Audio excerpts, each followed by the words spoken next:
Ang kwentong ito ay hango sa totoong buhay. Mula ito sa isa nating kabayan na itago na lang natin sa pangalang Marco. Walang eksaktong taon. Ayongon Negros Oriental.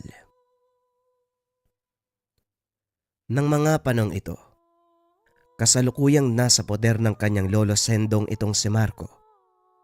Dahil sa katigasan ng ulo, palaging nasasaktan ng ama. Kaya pinili naman Sendong na kunin ito. Ngunit nang mapunta sa pangalaga ng matanda, unti-unting naging maayos ang ugali ni Marco. Nung una ay talagang nahirapan siya sa pagdidisiplina. Ngunit nang maglaon, nakuha nito ang kiliti ni Marco. Napasunod sa anumang gustong sabihin. Hindi naman pala ganong katigas ang ulo mo, kagaya ng sinabi ni Emil. Wika ni Mang Sendong. Masyado lang maigpit si tatay sa akin kasi hindi niya ako nauunawaan. Tugon ni Marco. Yun mismo ang nakikita kong dahilan. Pero tignan mo ang sarili mo ngayon na po. Malayong malayo ka na sa Marco na dinala ko dito. 6 na taon ang nakakaraan. Nagbabago din naman po ang mga tao. Kagaya ko. Hindi naman ako mananatiling bata eh. Habang dumadaan ang panahon, natututo ako sa mga pagkakamali at karanasang dadaanan ko. Mabuti kung ganon. Nga pala, darating ang tiyo banong mo, galing sa kabilang probinsya. Alam ko itong unang pagkakataon na magkikita kayo.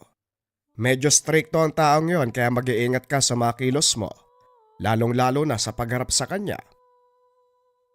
Huwag kang mag-alala, Lolo. Hindi naman ako mananatili dito sa bahay. Pag-uusap ng dalawa. Madalas nasa labas ng tahanan ng binata. Palagi itong nananatili sa kabisera para makipaglaro sa mga kaedad. Matapos ang pangangaral ng matanda, kagad nang lumabas ng tahanan si Marco.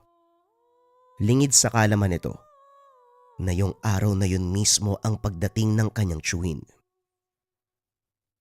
Habang nakikipaglaro sa mga bata, nagkaroon ng hindi pagkakaunawaan.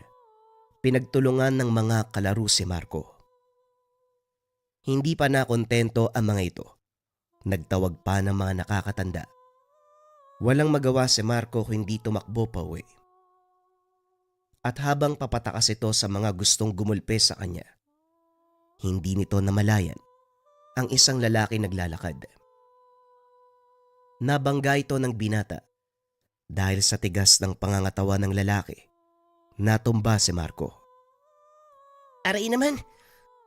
Pasensya na po, Manong ha. Hindi ko po sinasadyang mabangga kayo.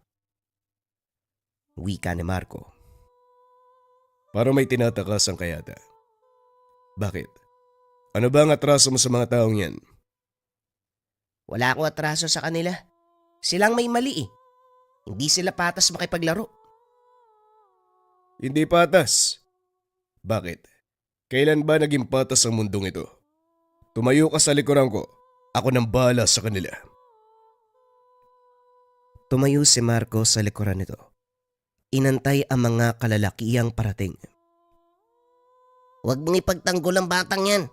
Sinaktan niya ang anak ko. Sino naman ang nagsabing pinagtatanggol ko ang batang to? Halika, kunin mo siya. Dali-daling lumapit ang isa sa mga kalalakihan. Inambahan ng suntok si Marco. Kaso nga lang biglang sinalo ng lalaki. Oo, sinabi kong hindi ako makikialam. Kaso ayoko may sinasaklang tao sa harapan ko. Lalo pat wala itong kalaban-laban. Tugon ng lalaki. Sabay tulak sa kamay ng taong gustong manakit kay Marco. Dado, sandali lang. Parang pamilyar sa akin ang taong yan. Hindi ba siya yung anak ni Mansendong? Yung nakulong sa kabilang probinsya? Nanlaki mga mata ng kalalakihan dahil namukaan nila kung sino ang lalaking karap. Imposible. Habang buhay ang sintensya ng taong yun.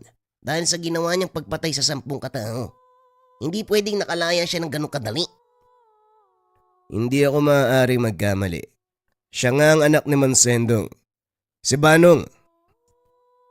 Nang mapagtantong si Banong nga ang kalaban, isa-isang nagtakbuhan ang mga kalalakian. Napatingin si Marco sa lalaking nasa harapan. Kayo po ba ang chewin ko? Hindi kita kilala eh. Kanino ka bang anak? Kay Emil po. Kay Manong Emil pala. Akalain mo nga naman. Ang buong akala ko, hindi na sila magkakaanak ng asawa niya. O siya kung pamangkin nga talaga kita, samahan mo ako sa bahay ng lolo Sendong mo. Inakbayan nito si Marco pauwi ng tahanan. Ramdam ng binata ang bigat ng mga kamay nito. Sa bakuran pa lang ay sinalubong na sila ng matanda.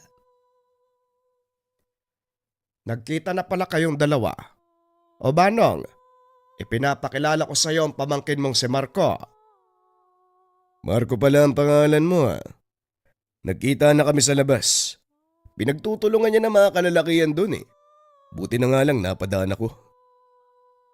Hindi na bago sa akin ang balitang yan. Ano naman ang dahilan mo sa pagkakataong ito? Sila naman po kasi naunang mandaya eh. Nang mapansin ko, ayun. Nagalit yung mga kalaro ko. Pinagtulungan ako eh. Tinawag pa nga yung tatay nila. Alam mo naman na pinagkakaisahan ka ng mga tao dyan sa labas. Bakit kasi nakikipaglaro ka pa rin sa kanila?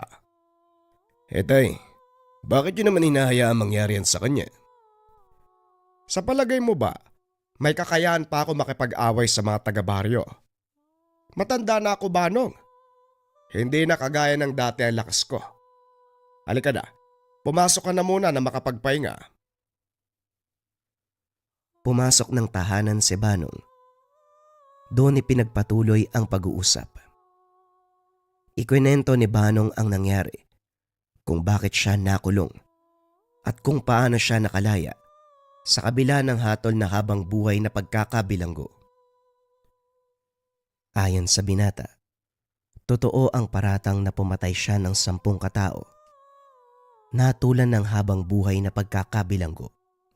Kaso nga lang, napatunayang mga kasapi ng rebelde ang mga iyon. Kaya sa halip na makulong, napawalang sala ito. Ginawaran pa ng parangal bilang bayani. Pero paano mo naman nagawa yon? Kung mga rebelde nga ang pinatay mo, sigurado kung hindi ka nag-iisa. Diyan ka nagkakamali, Tay. Mag-isa ko nilabanan ng mga taong yun at nagawan talunin sa tulong nitong binigay sa akin ng isang matanda. Wika ni Banong habang ipinapakita ang maliit na libreta. Libreta? Teka, ano ang nilalaman niyan? Huwag mo sabihin nag-aaral ka ng itim na salamangka. Ano po bang sinasabi niyo, Tay? Mga orasyon ang laman ng libretang yan. Nagbibigay sa akin ng lakas at kakaibang bilis. Sa tuwing nakikipaglaban, hindi ako tinatabla ng anumang sandata. Kalokohan! Alam mong hindi ako naniniwala sa mga sinasabi mo eh. Bakit hindi mo na lang aminin na hindi lang ikaw ang may gawa ng pagpatay sa 10 rebelde na yon? Ikaw ang bahala, Tay, kung ayaw mong maniwala. Basta alam kong totoo ang mga sinasabi ko.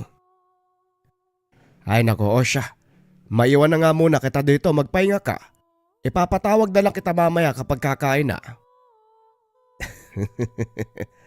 Sige po, Tay. Dito lang po ako sa labas. Nang mga sandaling iyon, nakikinig lang si Marco. Bigla itong nagka-interes sa mga sinabi ni Banong.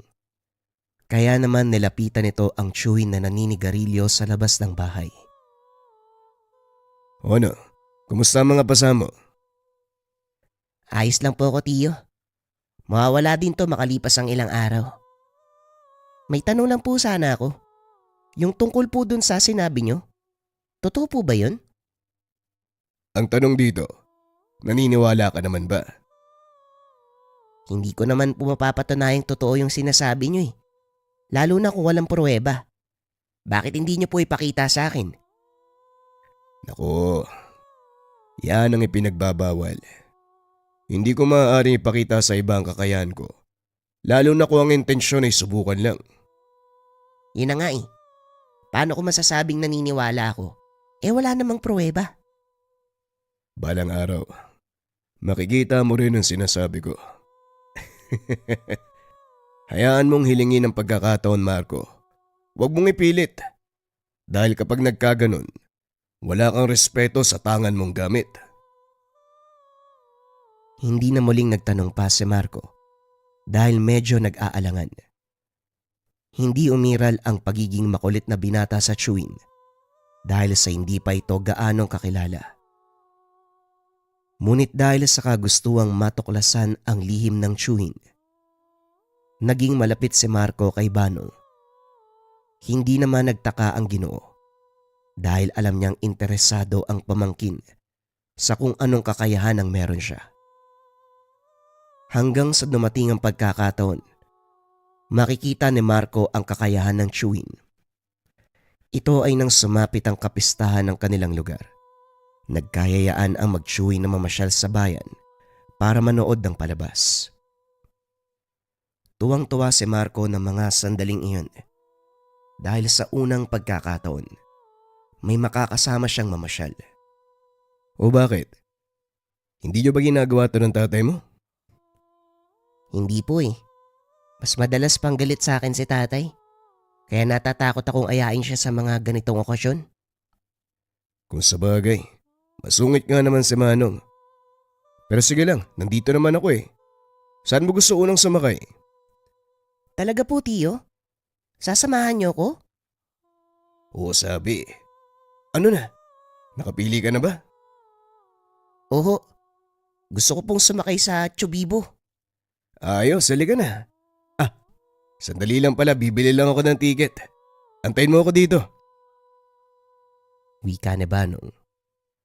Matapos ay naglakad ito papunta sa bilihan ng tiket. Samantalang si Marco, habang nag-aantay sa Chewin, nilapitan ng ilang kalalakihan mula sa kanilang baryo. Kapag siniswerte ka nga naman. Ano bata? Nasaan yung pinagmamalaki mong Chewin? Hindi nagsalita si Marco. Natatakot itong baka masangkot si Banong sa gulo. Sa halip ay tumakbo siya palayo. Sakto namang pabalik na si Banong, kaya dali-dali nitong sinundan ng binata. Nakita ng Ginoo, hinahabol ng 4 na kalalakihan ng pamangkin at ang isa sa mga ito ay may dalang patalim. Dito na nagsimula mag-alala si Banong. Alam nitong mapapahamak ang pamangkin kung sakaling maabutan ng mga humahabol na kalalakihan. Sa hindi inaasahang pagkakataon, nasukol ng mga ito si Marco. Kitang-kita ni Banong ang takot sa mata ng pamangkin nang makita ang dalang patalim ng mga lalaki. Sa palagay mo, papalampasin ko lang ng basta-basta ang ginawa mo sa anak ko. Nagkakamali ka. Mang Meroy, wag po. Nakainom po kayo. Baka mademonyo kayo ng hawak niyong kutsilyo. Hindi nagpaawat si Meroy. Akmang sasaksakin na sana ang binata nang biglang hawakan ni Banong ang kamay ng lalaki. Huwag naman pare. Hindi naman yata tamang patulan niyo ang bata. 4 kayo. Tignan mo nga yung kalaban mo. Wika ni Banong. Hinila ni Meroy ang kamay. Ngunit hindi niya ito maalis sa pagkakahawak ng Ginoo. Bitawan mo ang kamay ko kung ayaw mong masaktan. Bibitawan ko lang ang kamay mo. Sa sandaling bitawan mo rin ang hawak mong kutsilyo. Ngumiti ng nakakaloko si Meroy. Napatingin sa mga kasama, sabay bitaw ng hawak na kutsilyo. Lingid sa kalaman ni Banong na may kargada din pala ang mga kasama nito. Bumunot ng baril ang isa, itinutok kay Marco. Dali-dali namang hinila ng Ginoo si Marco sabay tulak sa kasama nitong may baril. Dumapa ka, Marco. Kahit anong mangyari, wag kang aangat ng tingin. Bakit naman po, tiyo? Ano po bang gagawin nyo? Wag nang maraming tanong. Sundin mo na lang ang sinasabi ko. Bilisan mo. Dali-daling dumapa ang binata. Ngunit hindi nito sinunod ang bilin ng tiyuhin. Bagyang sumilip si Marco. Nakita niyang naglabas ng puting tela si Banong. Inihipan nito na madasal at pinulupot sa kamao sabay sindi. Biglang sumambulat ang napakalakas na liwanag. Nagsigawan ang mga kalalakian dahil napaso ang mga mata. Maging si Marco ay napasigaw dahil sa sobrang init ng liwanag na yun. Dali-daling itinayo ng Ginoo ang pamangkin at nang inuwi.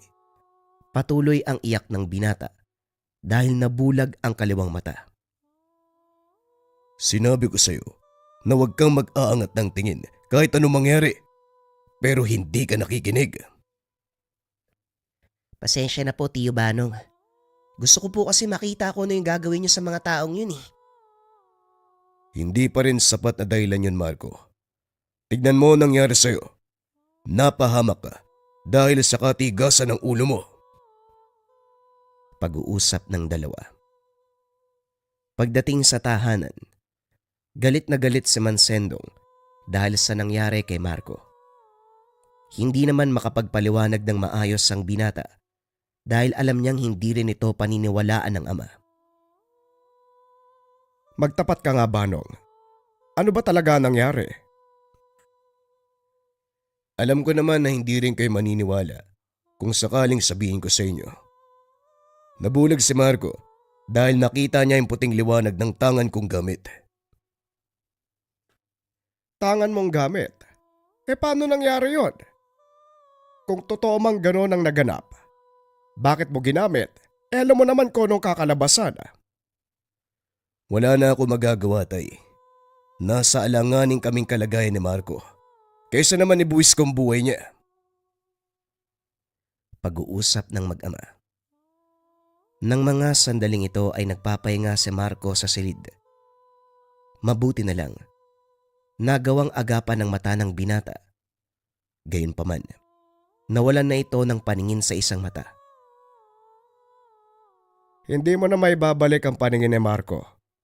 Magpasalamat ka. Isang mata lang ang nabulag sa kanya. Hindi birong kalaban ng pamilya ni Meroy.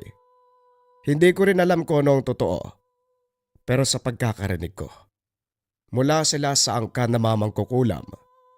At dahil sa nangyari hindi sila titigil hanggat hindi nakakaganti.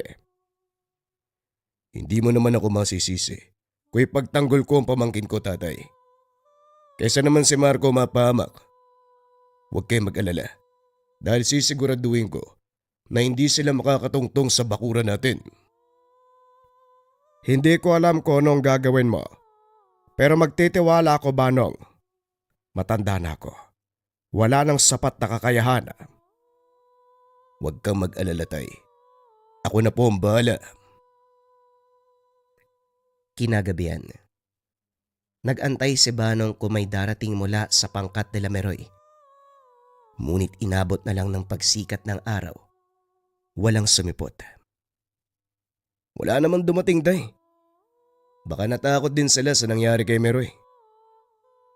Sa palagay ko, hindi, Banong. Kaya huwag kang magpapakampante. Hindi mo alam kung paanong kumilos sa mga kalaban natin. Matagal nang kinakatakutan ng angkan nila dahil sa mga haka-haka. Mga sinasabi na wala namang pruweba. Hayaan mo silang dumating, tay. Mapapatunayan natin kung totoo ang mga sinasabi ng tao tungkol sa kanila. Pag-uusap ng mag-ama. Lumipas ang ilang araw. Wala pa ring pagpaparamdam mula sa mga inaantay. Bumalik na sa pag-aaral si Marco. Kahit papano, unti-unti nang gumaling ang mata nito. Dahil sa mga nangyari, Hindi inalisan ng tingin ni Banong ang pamangkin. Palihim niya itong sinundan sa paaralan o kahit saan magpunta. Alam nitong si Marco ang gagantihan ng pangkat ni Meroy kung sakaling bumalik ang mga ito. Hindi nga nagkamali ang Ginoo dahil minsang pauwi ang pamangkin. Nakita nitong sinusundan si Marco ng dalawang kalalakihan. Nang makarating sa lugar na walang gaanong tao, walang pagdadalawang isip na sinunggaba ng isa sa kanila ang binata. Dali-dali namang tumakbo si Banong upang harangin ang lalaki. Laking gulat ng Ginoo dahil tila tumagos ang kanyang kamay sa katawan ng lalaki. Anak nang, anong nangyari? Bakit hindi ko siya tinamaan? Laking pagtataka ni Banong nang lingunin ang pamangkin dahil walang nangyari dito. Patuloy lamang sa paglalakad. Dito napagtanto ng binata, pinaglalaroan siya na makalaban. Patuloy nitong sinundan si Marco hanggang sa makauwi ng tahanan. Muli na namang nagbalik ang pangamba ni Banong kaya magdamag itong nag-antay sa labas ng bahay. Ngunit lingid sa kalaman nito na mula sa loob sasalakay ang mga kalaban. Sa kalagitnaan ng pagpapahinga ni Marco, bigla itong napasigaw. Naalimpungatan naman si Banong na noon ay nakahiga sa mahabang upuan. Dali-dali itong bumangon upang tignan kung ano ang nangyayari sa pamangkin. Nakahiga si Marco sa kama habang sinasapo ang tiyan. Hinawakan ni Banong ang noo ng pamangkin. Laking gulat nito dahil bigla na namang sumigaw si Marco. Anong nangyayari sa'yo, Marco? Sana masakit? Tanong ng Ginoo. Hindi makapagsalita ng maayos si Marco. Ang kaya lang nitong gawin ay ituro ang tiyan. Pumasok ng silid si Mang Sendong. Binuksan ang ilaw ng kwarto. Itinaas ni Banong ang damit ng binata. Nakita ang malalaking latay sa katawan. Sa tuwing hawakan siya ni Banong, napapasigaw si Marco. Ito na nga ba ang sinasabi ko, Banong? Hindi sila sasalakay ng harapan dahil alam nila na hindi ka nila kakayanin. Ginamit nila si Marco bilang pain. Ano ngayon ang gagawin natin, Banong? Huwag kang mag-alala, Tay. Hindi lang pisikal na kakayahan ang kayang ibigay sa akin ng puting kabalyero. Kaya din itong makipaglaban ng kumbate espiritual. Nag-usal na mga dasalang binata, inihip sa kanyang palad, sabay haplos sa katawan. Matapos ay kinuha nito ang libretang nasa bulsa. Binuklat. Nag-usal na mga dasal pamako. Nang matapos ay nawalan ng malay si Marco. Anong nangyari sa pamangkin mo? Bakit bigla na lang siyang nawala ng malay?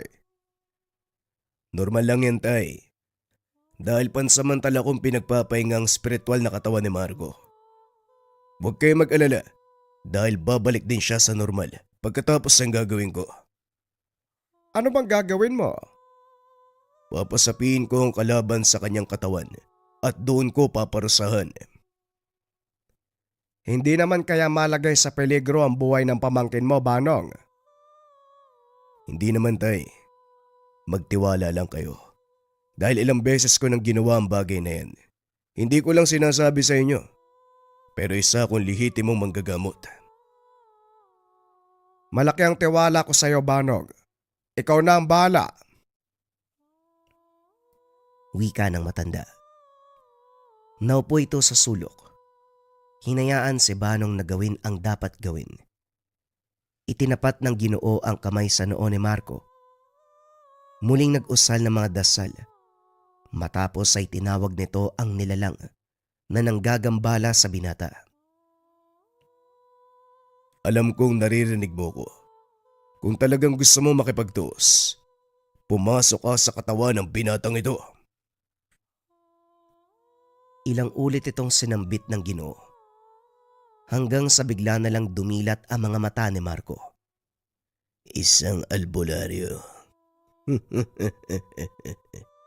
Bago to Ngayon ko lang nalaman na may tinatago palang manggagamot ang baryong ito.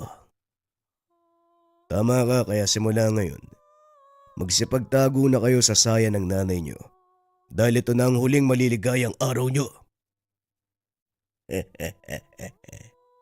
Kilala mo ba ako? Sa palagay ko hindi. Dahil kung kilala mo ko, hindi ka mag-aangas sa akin ng ganyan. Wala akong pakialam kung sino o ano ka pa. Kung talagang malakas ka at matapang, bakit hindi akong harapin mo? Bakit kailangan mo pang idamay ang binatang ito? Sa panahon ngayon, utak ang laban. Batay sa ginawa mo kay Meroy, napagtanto ko malakas ka. At hindi ka namin kakayanin sa pisikal na laban. Kaya dito kami babawi. Isa-isahin ko mga kaanak mo. Lalo pat alam ko na kung sino ka. Mukhang malabo nang mangyari ang sinasabi mo, kaibigan. Dahil dito pa lang, hatulan na kita ng kamatayan. Mukhang ako ang hindi mo nakikilala.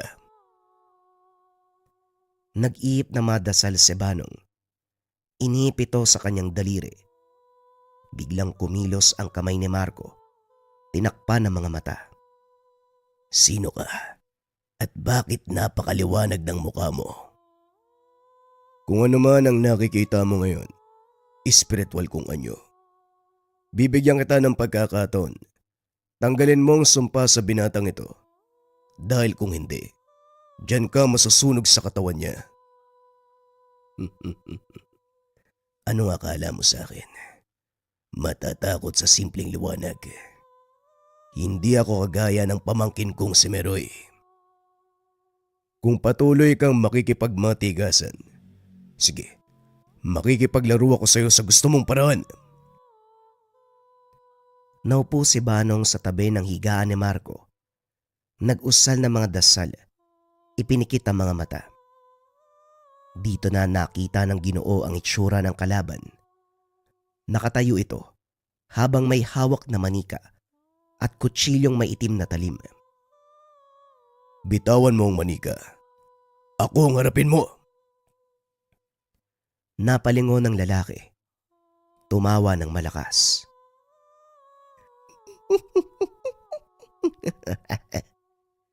Sa wakas, dumating ka na din. Ang buong akala ko, kakausapin mo lang ako mula sa labas. Ako ang kalaban mo, hindi ang binatang nagmamay-ari ng katawan na ito. Nang mga sandaling iyon, kapwa na sa loob ng kamalayan ni Marco ang dalawa. Alam ni Banong na hindi siya maaaring magtagal sa lugar dahil labag ito sa prinsipyo ng espiritu. Iisang kaluluwa lang ang maaaring manahan sa isang katawan. Ngunit sa pagkakataong ito, tatlo sila na nasa loob ng katawan ni Marco. Ito ang gusto kong mangyari. Hindi mo ba alam na dalubhasa ako sa ganitong larangan? Dito ka na mamamatay, kasama ang binatang ipinagtatanggol mo. Biglang nawala ang lalaki at nang muli itong lumitaw ay nasa likuran na ni Banong. Akmang itatarak na ang hawak na patalim nang biglang nagliwanag ang katawan ni Banong. Sa lakas ng liwanag, nagawa nitong patalsikin ng kalaban. Napatakip ng mata ang lalaki dahil sa likuran ni Banong may isang puting kabayo na nagliliwanag. Habang naglalakad patras, hindi nito makita ang mukha ni Banong na noon ay naglalakad papunta sa kanya. Biglang naglaho ang liwanag. Muling umiral ang matinding kadiliman. Ilang segundo lang, nakarinig ang lalaki ng mga yabag ng tumatakbong kabayo at sa harapan nito, lumitaw ang isang maliwanag na kabalyerong nakasakay sa puting kabayo. May hawak itong mahabang sibat. Walang mintis na itinarak sa kanyang dibdib. Napasigaw ang mangkukulam habang unti-unting natutupok ang kanyang kaluluwa. Samantalang sa labas naman ng katawan ni Marco, patuloy pa rin nakaupo si Banong. Basang-basa na ng pawis ang katawan ng Ginoo. Akmang lalapitan na sana ito ni Mansendong, ngunit biglang umangat ang katawan ni Marco. Napasigaw sa gulat ang matanda. Maya-maya lang ay nagkamalay na si Marco, ngunit hindi pa rin nakakabalik sa kamalayan si Banong. Lolo, ano pong nangyari? Bakit po nakapikit si Tio Banong? Huwag kang maingay, Marco. Kasalukuyang nakikipaglaban ng tsuwin mo sa mangkukulam na nagbigay sa'yo ng sakit. Wika ni Mang Sendong. Ilang minuto pa ang nakalipas ay nagkamalay na si Banong at napangiti nang makitang nasa mabuting kalagayan na ang pamangkin. Ngunit ang ipinagtataka ni Mang Sendong, biglang nagkaroon ng puting buhok si Banong. Saan naman ang galing yung puting buhok mo, Banog?